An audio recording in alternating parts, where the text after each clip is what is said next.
और इस आयोजन में बोलने वाली प्रज्ञा, उर्वशी, किरण जी, पंकज जी, श्री प्रकाश। नामों की 31 जुलाई को किसी कथाकार, किसी बड़े कथाकार की जन्मतिथि है या नहीं। मुझे सबसे अधिक प्रसन्नता की ये बात है कि यहाँ कथा गायक फणीश्वरनाथ रेणु पर विचार हो रहा है। इस पूरे वर्ष में मैंने भी कुछ जगह कुछ कह दिया होगा, लेकिन अब जब आज एक वर्ष समाप्त हो रहा है तो मुझे ऐसा लग रहा है कि अब रेणु के अध्ययन की, विवेचन की, विश्लेषण की, मोटे तौर पर मूल्यांकन वगैरह कह दीजिए जिसका कोई अर्थ नहीं है, कि अब उसकी शुरुआत होगी। अभी तक जितनी चीज़ें आई हैं वे सब मेरे जहन में हैं, बड़ी अच्छी चीज़ें आई हैं। रणेंद्र जी को इसलिए बधाई देता हूँ कि वो अकेले व्यक्ति हैं इस पूरे जनशती वर्ष में जिन्होंने रेणु को लेकर, चाहे वो 1971 वाला मामला हो, आदिवासी वाला, उनको लेकर कुछ सवाल उठाए। मुझे नहीं लगता, मैंने जितना सुना है, पढ़ा है, जाना है, सोचा है कि और किसी व्यक्ति ने इस तरह के सवाल उठाए हों। इसलिए रेणु पर होने वाले आयोजन में जब रणेंद्र जैसे उपन्यासकार, पंकज मित्र जैसे कथाकार जब उपस्थित हों तो इस आयोजन का महत्व बढ़ जाता है। मैं जब रेणु के बारे में सोचता हूँ तो बहुत परेशान हूँ। रेणु मुझे बहुत परेशान करती है और मैंने कुछ समय से रेणु को पढ़ना भी बंद कर दिया। यह तब जबकि रेणु हमेशा हमारे साथ होती। यह इसलिए कि इस पूरे शताब्दी वर्ष में मुझे ऐसा लगा कि जिन दो चीज़ों पर रेणु के पहले उपन्यास की संक्षिप्त भूमिका मैं ला चुकी और पहले कहानी संग्रह ठुमरी की भूमिका पर ध्यान देकर जो बातें कहनी चाहिए थी या आगे बढ़ानी चाहिए थी, मुझे नहीं लगता है कि अभी तक किसी ने अच्छी तरह से शायद कही। मेरा ध्यान सबसे पहले उसी पर है और मैं आरंभ में वहीं पर अपनी कुछ बात केंद्रित करना चाहूँगा। रेणु हिंदी के ही नहीं, भारत के ही नहीं, शायद दुनिया के अकेले उपन्यासकार हैं कि जो काम आलोचक करते हैं वो काम रेणु ने किया। ये जो कैटेगराइजेशन है, यह जो श्रेणी निर्धारण है उपन्यासों की, आप चाहे जो कह लें, सामाजिक कह लें, सांस्कृतिक कह लें, राजनीतिक कह लें, जीवनीपरण कह लें, जीवनी परत, जो भी ऐतिहासिक वगैरह वगैरह, ये कौन करता है? ये उपन्यास का आलोचक करता है।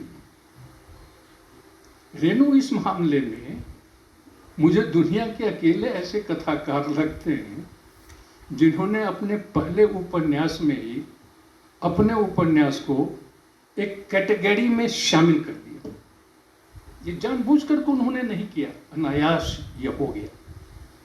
हिंदी के एक तेज और मेरे आत्मीय युवा आलोचक से हमने पूछा कि आप तो पढ़ते हो ज़्यादा, दुनिया में कौन ऐसा है लेखक, आप उसका नाम बताओ। उन्होंने शायद प्रुस्त की बात की, लेकिन उसके बाद मैंने प्रुस्त को उल्टा नहीं कि फ्रांस का ये बहुत बड़ा कथाकार, उन्होंने भी केवल प्रुस्त का नाम लिया, छोड़ दिया। लेकिन जब मेरे कानों में डाल दिया तो बाद में मैं प्रुस्त को भी देखने की कोशिश करूंगा कि प्रुस्त ने ये कहाँ किया है, ये कैसे किया। और प्रुस्त ने अगर किया भी हो, जिसमें भी मैं निर्णायक रूप से कुछ कहने की स्थिति में नहीं हूँ, तो यही सवाल मैं अपने के सामने रखता हूँ कि रेणु ने अपने उपन्यास को आंचलिक उपन्यास क्यों कह दी। भ्रम यहीं से उत्पन्न हो गया। और जैसा कि मुझे माफ़ कीजिएगा, हिंदी के जो प्रोफेसरान होते हैं या जो ज़्यादा कुछ आलोचक होते हैं या जो शोधार्थी वगैरह होते हैं, वे नए विषय को लपक लेते हैं। ये लपकने की टेंडेंसी मैं 50 वर्ष से मैं देख रहा हूँ और बहुत सारे विषय को कह दूंगा। शैली विज्ञान आया तो भरमार हो गई। शायद ही कोई ऐसा विश्वविद्यालय होगा जिसमें रेणु पर काम नहीं हुआ होगा, और 50 विश्वविद्यालयों में आंचलिक उपन्यास पढ़ा। रेणु की सबसे बड़ी विशेषता यह है कि उन्होंने उपन्यास के केंद्र में एक अंचल को रख दिया और एक स्थान को रख दिया, एक भौगोलिक खंड को रख दिया। ये एक बहुत बड़ी बात थी। इस पर अगर विस्तार से बात किया जाए तो बड़ी सारी बातें की जा सकती हैं। इसमें जो ज्योग्राफी के प्रोफेसरान होते हैं या हैं, उनके साथ भी बात की जा सकती है, क्योंकि हिंदी में अभी ज्योग्राफिकल क्रिटिसिज्म जैसा कोई ब्रांच तो छोड़ दीजिए, इस पर कहीं आज तक चर्चा हुई ही नहीं। और रेणु को पढ़ते हुए 20-25 वर्ष पहले हमें लगा था कि ज्योग्राफिकल क्रिटिसिज्म पर थोड़ा सा लिखना चाहिए, काम करना चाहिए। रेणु को मैं कई कारणों से बहुत अधिक महत्वपूर्ण मानता हूँ। पहला तो यह कि वो उपन्यासकार हैं और उसने एक श्रेणी निर्धारित कर दी, आंचलिक उपन्यास। ये कहीं से भी गलत नहीं था, ये पूरी तरह सही था।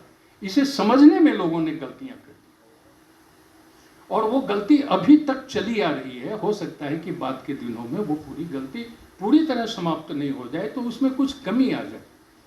एक अंचल विशेष को, वो अंचल क्या है? पूर्णिया। वो खुद कहते हैं, बड़ी संक्षिप्त भूमिका है। और बंगाल प्रेसिडेंसी का जो इतिहास जो लोग जानते हैं, बंगाल प्रेसिडेंसी में जो 16 जिले थे, 15-16, उसमें बिहार का सबसे पुराना जिला पूर्णिया था। इसके 7-8 महीने के बाद पटना जिला बनता है।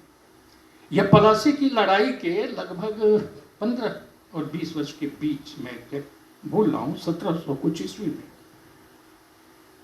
अब रंजन जी जब बुकानन की ओर जाते हैं तो जाहिर है, अब देखिए, कम से कम इस शताब्दी वर्ष में एक अच्छा काम यह हुआ है कि हमारे समय के कुछ अच्छे समाजशास्त्री, आनंद कुमार से भी ऑनलाइन में जब वो हमें सुन रहे थे, तो मैंने उनके सामने भी सवाल कर दिया, नमस्कार करके, मनिन्ना ठाकुर, और मैं राजेंद्र को भी रखूंगा कि जो कुछ सवाल सामने ला रहे हैं, जो कुछ नए तथ्य दे रहे हैं, तथ्यान्वेषण कर रहे हैं, उस पर भी ध्यान देने की आवश्यकता है।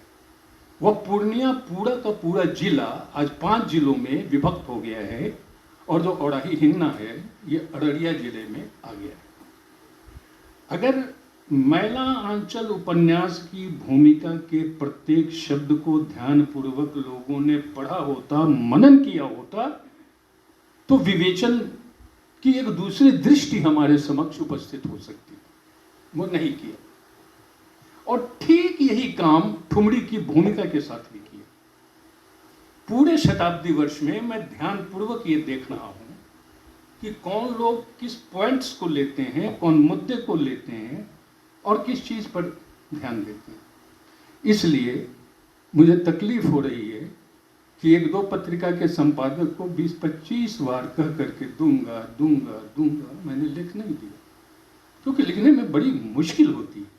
तीसरी कसम पर लिखते हुए मुझे कम से कम 7-8 बार वो कहानी पढ़नी पड़ी, और अभी भी ऐसा लगता है, कभी कभी मन करता है कि एक बार फिर पढ़ना चाहिए, तो मैं लोक संवर्धन कर लेता हूँ। रेणु ने ठुमरी की भूमिका में, ठुमरी नाम की कोई कहानी नहीं है उन्होंने कहा है, लेकिन यह भी कहा है कि ठुमरी धर्म कहानियां, और जो 9 कहानियां हैं ठुमरी की, उनको एक साथ रख करके ठुमरी धर्मा कहानियों के साथ अभी तक किसी ने विचार नहीं किया।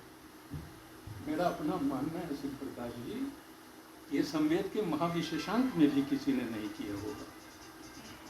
रेणु हिंदी और भारत के ही नहीं, विश्व के अकेले कथाकार हैं जिन्होंने अपने को कथाकार न कह करके कथा गायक कहा है।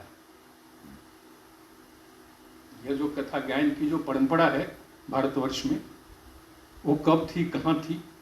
इस एक कथा गायक या कथा गायन शब्द को लेकर के हम उस डिटेल्स में जाएं, इतिहास में जाएं, कब गुम हुई कहानी। कथा कही जाती थी, कहानी सुनाई जाती थी, लेकिन कहानी गाई, इसका तो उल्लेख नहीं। इस पूरे शताब्दी वर्ष में नई कहानियां के जो कम से कम या लगभग 36 कहानीकार जो प्रमुख हैं, उनको आमने सामने अगल बगल रख करके रेणु पर चर्चा ही नहीं हुई।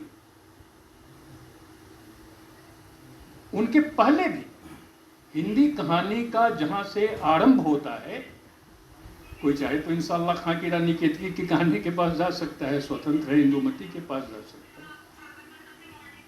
वहां से जो आरंभ होता है और यहां तक आता है, उसमें आप कथा गायन नहीं दिखेगा। ये रेणु अकेले कहते हैं। दुनिया का क्या कोई शॉर्ट स्टोरी राइटर है? प्रमोद जी से मैं जानना चाहूंगा, क्योंकि वो बहुत अध्ययनशील व्यक्ति हैं। दुनिया के किस शॉर्ट स्टोरी राइटर ने अपने को कथा गायक कहा है? क्योंकि वही कह सकता है जिसके यहाँ अंचल पूरी सघनता में, संपूर्णता में, संश्लिष्टता में मौजूद हो, धड़क रहा हो। पूर्णिया अंचल के केवल रेणु नहीं थे, रेणु की सांसों में पूर्णिया था। एक स्थान विशेष को उपन्यास का केंद्र बना देना, यह अपने आप में इतनी क्रांतिकारी घटना है कि इस पर अलग से विस्तार के साथ अब भी विचार करने की बहुत अधिक आवश्यकता है। और लगभग 15-17 वर्ष पहले देश के एक नेशनल सेमिनार में जो रेणु पर ही आयोजित था, जो मैंने बात कही थी, मैं उसे यहां भी दोहराना चाहूंगा, क्योंकि मैं आज भी उसी पर कह रहा हूं। 15 अगस्त 1947 के बाद इस देश की संरचना में किसी प्रकार का कोई परिवर्तन नहीं हुआ। ब्रिटिशों ने अपने शासन के लिए जो संरचनाएं निर्मित की थीं, जुडिशियरी और ब्यूरोक्रेसी से लेकर सब तक, वो संरचनाएं यथावत बनी रहीं। वो पूरा स्ट्रक्चर, ब्रिटिश स्ट्रक्चर। आज भी मैंने आनंद कुमार जी से ये सवाल किया कि ये 73-74 वर्ष के बाद भारतवर्ष करा रहा है, किसी को लगे कि कहां करा रहा है, वो तो दौड़ रहा है तो लगे, हमको लगता है तो उसमें इस स्ट्रक्चर के बने रहने की कोई भूमिका है या नहीं? बहुत सारी भूमिकाएं हैं, लेकिन मैं उसको भी रेखांकित करना चाहूंगा।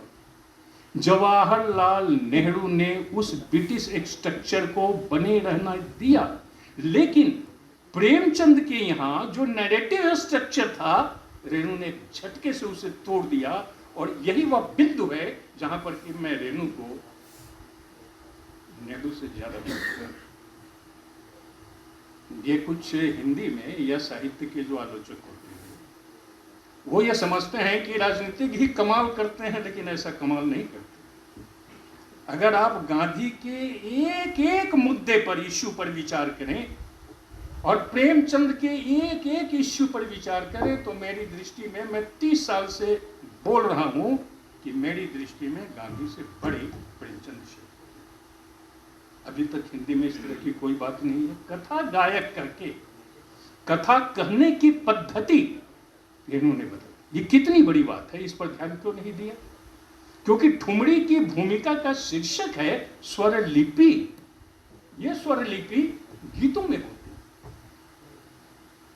है। रेणु जन और मन के कथाकार हैं और जन मन के कथाकार। रेणु की यह जो शक्ति है, मैं फिर देख रहा हूं और एक वर्ष से मैं लगभग परेशान। आदि आलोचकों ने जितना अधिक महत्व रेणु को दिया है, उतना अधिक गैर मार्क्सवादी आलोचकों ने नहीं दिया। अभी तो इस पर भी विचार नहीं हुआ है कि अज्ञेय और निर्मल वर्मा ने जो रेणु का महत्व दिया है, या जो उनका महत्वांकन किया है, वह किस प्रकार का है। वो बेशक महत्वपूर्ण है हमारे लिए।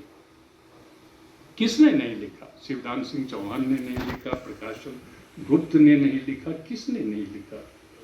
फणीश्वरनाथ रेणु और मार्क्सवादी आलोचना को उलटिए देखिए, सारे मार्क्सवादी आलोचक 15-20 वहाँ खड़े पड़े हैं। सुरेंद्र चौधरी, जिनका जिक्र रंजन जी कर रहे थे, मार्क्सवादी आलोचक थे या नहीं? मुझे रोना आता है जब मैं सोचता हूँ कि काश सुरेंद्र चौधरी जी अभी जीवित रहते और कहीं नहीं जाने की अवस्था में होते, तो मैं 2-4 दिन गया में पड़ा होता, उनसे बदकही करता हूँ। पूरी तीसरी दुनिया के देशों के समक्ष जब तीसरी दुनिया के साथ उन्होंने रेणु को ला करके खड़ा कर दिया। इस पूरे जन्मशती में मैंने सुरेंद्र चौधरी को, मुझे प्रसन्नता हो रही है कि एक कथाकार, महत्वपूर्ण कथाकार रणेंद्र सुरेंद्र चौधरी का स्मरण कर रहे हैं। और जो पूरा ये जो समारोह और आयोजन जो हमने देखा है वर्ष भर, इसमें महत्वपूर्ण ढंग से किसी ने लिया नहीं। लोग समझते हैं कि वो जो मोनोग्राफ है साहित्य अकेडमी वाला, वो छोटा मोनोग्राफ है क्या, जरा ध्यान से थोड़े पद पढ़िए रुक रुक करके। रेणु में ये खूबियां कहां से आती हैं? रेणु को आप झटके से नहीं पढ़ सकते, रुकना पड़ता है, बहुत रुकना पड़ता है। उनके यहां जो शब्द हैं, जो स्वर हैं, जो संगीत हैं, जो ध्वनियां हैं, उन सबके संपर्क में आना पड़ता है। और मुझे लगता है कि भाई रेणु जीवित रहते तो उनकी नाक देखी जाती बहुत अच्छी तरह। घ्राणेंद्रिय, कौन कैसा कथाकार नहीं? श्रवणेंद्रिय, सुनना, श्रवण, कौन ऐसा कथाकार नहीं?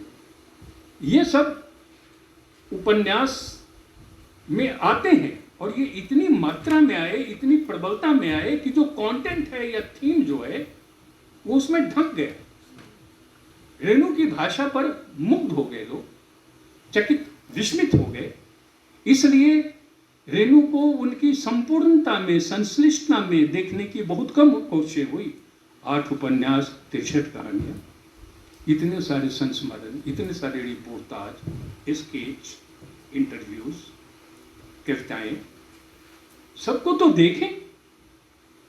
एक एक शब्द पर रुक जाना पड़ता है। कुछ लोगों को लगेगा रेणु भाषा वैज्ञानिक नहीं थे, लेकिन भाषा की और शब्द प्रयोग की इतनी गहरी उनमें समझ थी। जब वे डॉक्टर को डॉक्टर कहते हैं और इनकलाब जिंदाबाद को इनकलाब जिंदाबाद कहते हैं, ऐसे शब्दों का चयन करके केवल आप महिला आंचल से ही 100 शब्दों की सूची बना सकते हैं। ये शब्द को विकृत नहीं करना है, ये शब्द को एक नया रूप देना है, नया स्पर्श देना है। भाषा का जनक कौन होता है? भाषा वैज्ञानिक ने शायद 40 के दशक में इस पर विचार किया था कि जिसे हम स्टैंडर्ड लैंग्वेज कहते हैं, मानक भाषा, वो किस, हम कौन होते हैं? पढ़े लिखे हैं, प्रोफेसर कर रहे हैं या आलोचक हैं, इसलिए हम मानक भाषा का निर्धारण करेंगे। ये मानक भाषा का निर्धारण ही अपने आप में गलत है। इस पर लिंग्विस्टिक्स के बीच बहसें भी हो चुकी हैं।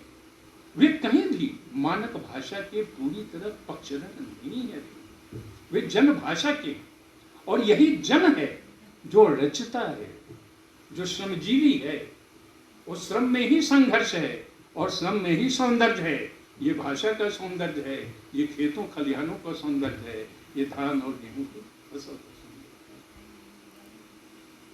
है। दूसरी बात यह महत्वपूर्ण है कि क्या हम केवल रेणु के कथा साहित्य को ही पढ़कर या उनकी संपूर्ण कृतियों को ही पढ़कर के शांत हो ले? नहीं, मेरे साथ सबसे बड़ी दिक्कत ये है कि जब रेणु का जन्म हुआ था 4 मार्च 1921 को, तो असहयोग आंदोलन का समय था और 1-2 वर्ष पहले ही सीन पर चंपारण के बाद महात्मा गांधी आ चुके हैं राजनीतिक परिदृश्य पर। चौरी चौरा एक स्थान है। जिस घटना की बात अभी की जा रही थी कि प्रेमचंद में घटना की प्रधानता है, नित्यानंद तिवारी जी ने वो अच्छी बात कही है, लेकिन उन्होंने उस पर ज्यादा ध्यान नहीं दिया है कि ये कथाकार के यहाँ कब घटना प्रमुख होती है और कब स्थान प्रमुख होता है। गोदान का नायक होड़ी है, लेकिन वो किसान से मजदूर में रूपांतरित होता है, मर जाता है। महिला आंचल का नायक प्रशांत नहीं है। मैं प्रशांत को नहीं मानता हूं, जिनको मानना है मान। आप या तो मेरी गंज मानिए, क्योंकि वो मेरी गंज की ही कथा है। पूरे मेरी गंज नायक, नायकत्व की जो अवधारणा है, जो कॉन्सेप्ट है हीरो का, रेणु से ध्वस्त करते हैं, नष्ट करते हैं। ये जो इंडिविजुअल का जो कॉन्सेप्ट है, व्यक्ति का नायक बनना, वो रेणु के यहां नहीं देखी। वो अंचल का नायक बनना है। वाह, क्या कहने की बात है। एक समूह का, एक भूखंड का, चौड़ी चौड़ा क्या है जगह, हम क्यों याद करते हैं? वहां घटनाएं प्रमुख होती हैं, स्थान प्रमुख होता है और स्थान के भीतर घटनाएं आती हैं। प्रेमचंद के यहां घटनाएं प्रमुख हैं और स्थान तो खैर वो अपना है ही जैसे है। यह भी बिल्कुल एक गलत चीज है कि प्रेमचंद और रेणु पर विचार करते हुए हम रेणु को आगे बढ़ा दें या प्रेमचंद को आगे बढ़ा दें। जिन लोगों ने ये बात कही, बार बार कही, और अभी भी किसी ने कहा कि देखना है कि रविभूषण जी वहां बोलेंगे तो क्या बोलेंगे, एक जगह कि मार्क्सवादी आलोचकों ने तो रेणु को ऐसे कर दिया। अरे क्या किया? 12, 13, 14 पृष्ठों का वह रामविलास शर्मा का निबंध जरा ध्यानपूर्वक पढ़िए और देखिए कि कहां कहां उन्होंने रेणु की प्रशंसा की है और उनकी आलोचना के बिंदु क्या है। हिंदी में असहमति का सम्मान नहीं है और यही कारण है कि देश की ऐसी दुर्दशा। और अब तो मैं ये खुल करके कह रहा हूं कि देश की इस दशा और दुर्दशा में, क्योंकि तो हिंदी पट्टी का मामला है, हिंदी के कवियों, लेखकों, अध्यापकों, आलोचकों, संपादकों, पत्रकारों, बुद्धिजीवियों, संस्कृति कर्मियों की रंच मात्र भी भूमिका है या नहीं है? असहमति, असहमति का विवेक नहीं, असहमति का सौंदर्य भी होता है, असहमति का सम्मान होता है। हम जो कह रहे हैं कोई आवश्यक नहीं है कि इससे सहमत हुआ जाए, लेकिन जब काटा जाए तो तर्क से काटा जाए, तथ्य से काटा जाए। इसलिए पूरी तरह से संवादहीनता हो गई। आज रेणु पर बात करते हुए जो लोग रामविलास शर्मा को लेते हैं, अभी तक पूरी शताब्दी में मैंने न एक आलेख देखा है, न एक लेक्चर सुना है जो कि इसको कंप्लीट रूप में लिया जाए। तो मेरी इच्छा है कि 2-4 महीने में चलें, उसे देखने की हम कोशिश करते हैं। हमारे प्रिय मित्र, आत्मीय व्यक्ति अशोक प्रियदर्शी जी विश्वसनीयता की बात कर रहे हैं। ये सब पुरानी चीजें, ऐसा कुछ होता नहीं है। मार्क्वेज का 100 years of solitude, पूरा का पूरा जादुई यथार्थवाद, मैजिकल रियलिज्म, वो कितना विश्वसनीय है हमारे लिए। अगर कोई ये कहे कि रविभूषण जी यहां पर बोलते हुए एक सभागार में उड़ गए, आसमान में एक वृक्ष पर बैठ गए और वहां प्रलाप करने लगे, अस्वाभाविक तो लगेगा, क्योंकि हम जो देखते हैं वो बहुत सीमित दायरे में देखते हैं। प्रेमचंद ने जब अपने एक पात्र से एक पात्र के मुंह में हड्डी ठूंसी तो वो कहीं से विश्वसनीय नहीं है। वो अगर गला काट देती तब भी विश्वसनीय नहीं। आप अगर चाहें तो इस एक घटना को ही लेकर के लंबे बात की जा सकती है कि क्या कोई एक लेखकीय आकांक्षा भी होती है।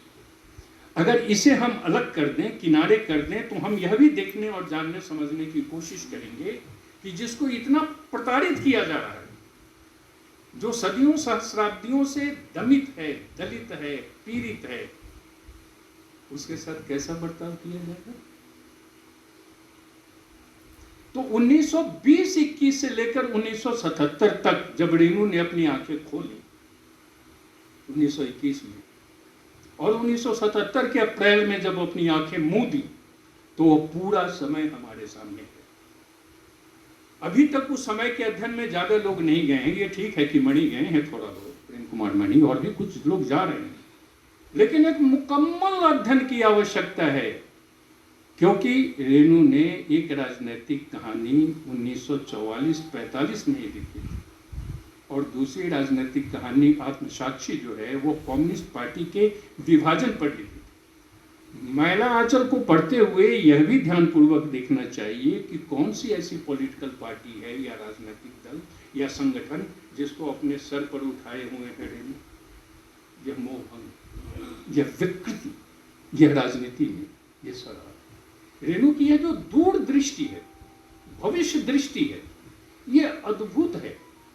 मुझे कभी कभी ये लगता है, प्रेमचंद की कथा परंपरा तो नहीं मैं कहूंगा, क्योंकि ये बहुत बड़े डिबेट का सवाल है ये, लेकिन रेणु ने अपना मार्ग खुद निर्मित किया, और वह जो मार्ग निर्मित किया वह प्रेमचंद के कथा मार्ग से नितांत अलग नहीं। आप कह सकते हैं कि साथ साथ है, क्योंकि वहां प्रेमचंद के यहां वर्ग प्रमुख है क्लास, और रेणु के यहां कास्ट प्रमुख है। क्लास की भी बात आती है, लेकिन जाति की बात आती है। स्वतंत्र भारत में यह जाति का प्रमुख हो जाना, पूरी तो आप कास्ट पॉलिटिक्स देखिए और रिलीजन पॉलिटिक्स देखिए। इसलिए रेणु पर विचार करते हुए रेणु का एक सामाजिक पाठ, एक राजनीतिक पाठ, एक सांस्कृतिक पाठ भी बहुत आवश्यक है। रेणु जन्मशती का महत्व इस अर्थ में है कि रेणु को देखने की कई खिड़कियां जो हैं सो खुल रही हैं, और ये अच्छी बात। मुझे सबसे अधिक प्रसन्नता इस बात की है कि हमारे कुछ पहले की छात्राएं जो है वो भी बहुत ध्यानपूर्वक पढ़ रही हैं और लिख रही हैं। रेणु का जो समय था और हमारा जो समय है वह भिन्न नहीं है, वह एक दूसरे से पूर्णतः अभिन्न अगर नहीं भी हो तो उसी समय का एक विस्तार है। और उस समय का यह जो विस्तार है तो 1977 में रेणु के निधन के बाद 2021 में जब ये रेणु जन्मशती का वर्ष का समापन हो रहा है, लेकिन ये तो बाद में चलता ही रहेगा, तो हमें इस समय के भी कालखंड को ध्यान में रखना होगा। यानी 100 वर्ष का भारत, 100 वर्ष के भारत का राजनीतिक स्वरूप, सांस्कृतिक, ये जो बात जाति वाली बात जो रंजन जी कह रहे थे 1920-21 के आसपास से, वो बिल्कुल ठीक।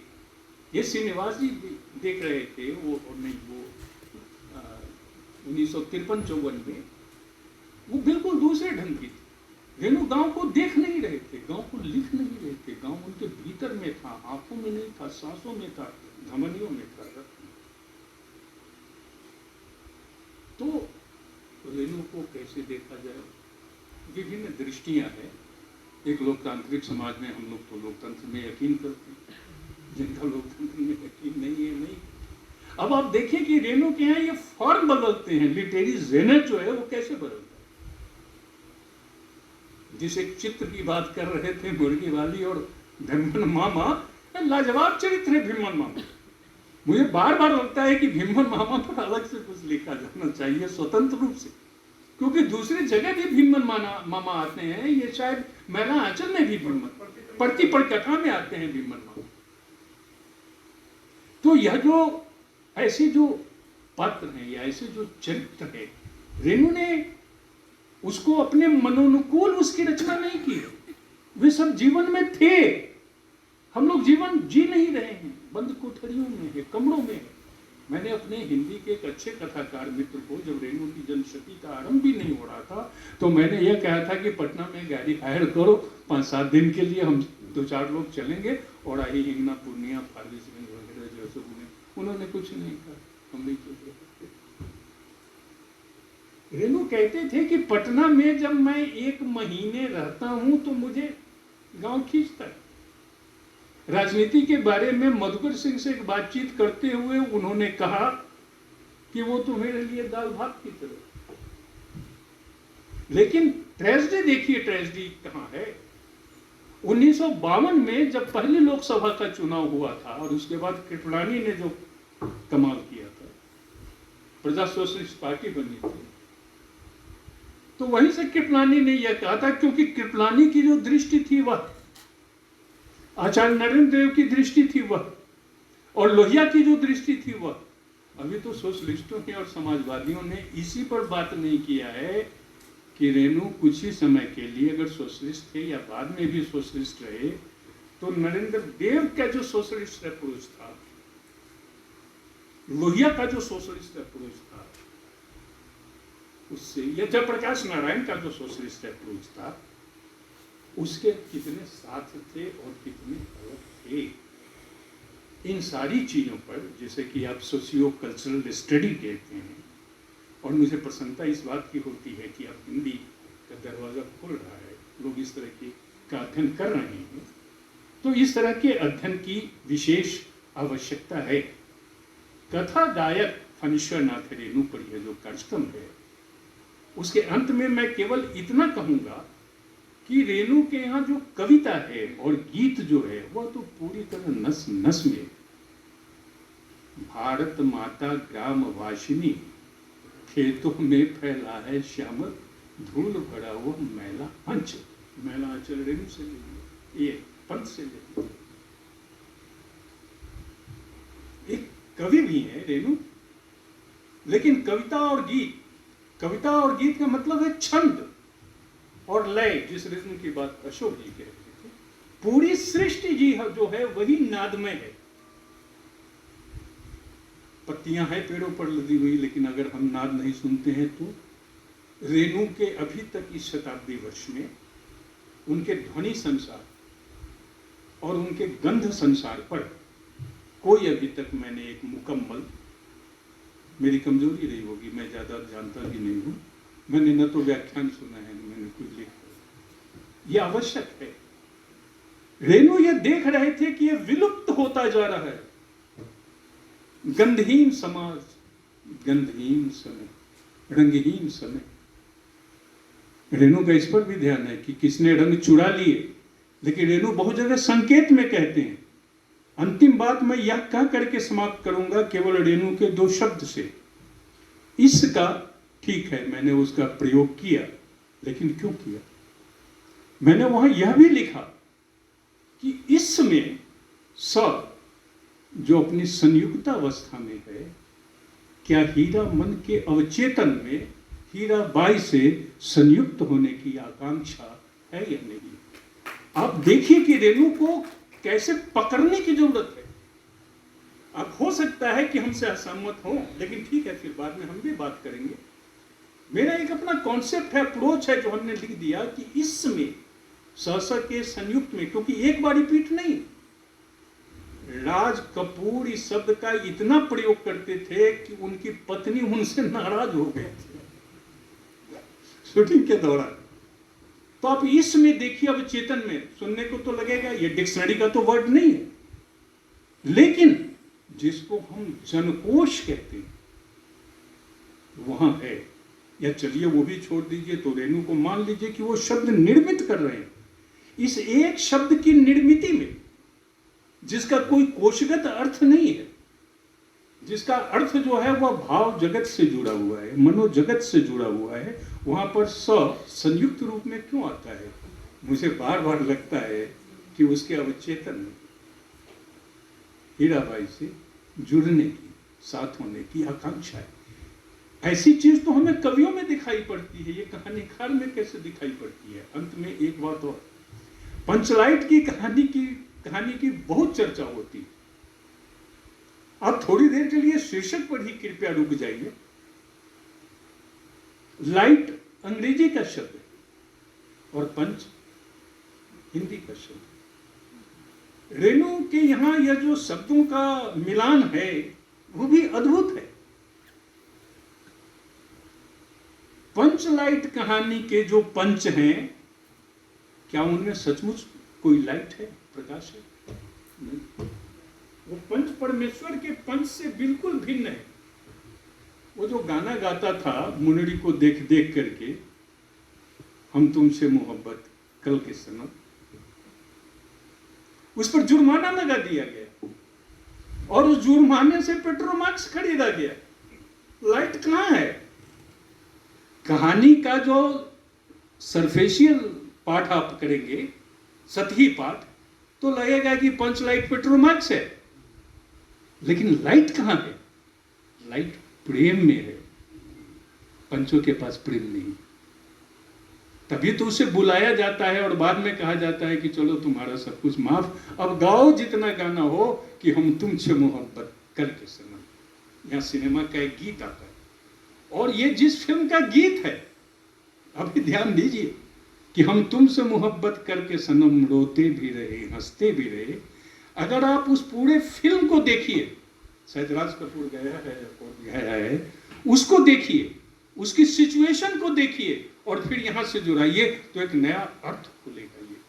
ये जो अर्थ व्याप्ति है, अर्थ झंकृति है, अर्थ समृद्धि है, यह कैसे होगा?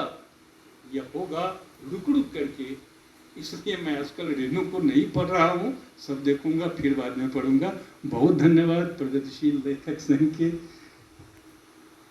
तमाम साथियों को, मिथिलेश जी को, और अनंत जी का वो लेख बहुत अच्छा रहेगा ही। वो एक अप्रोच के तहत लिखा गया है। उनके पास सीमाएं हैं, लेकिन ये सीमाएं कब बनती हैं, क्यों बनती हैं, तफसील से इस पर भी विचार किया जाएगा। धन्यवाद।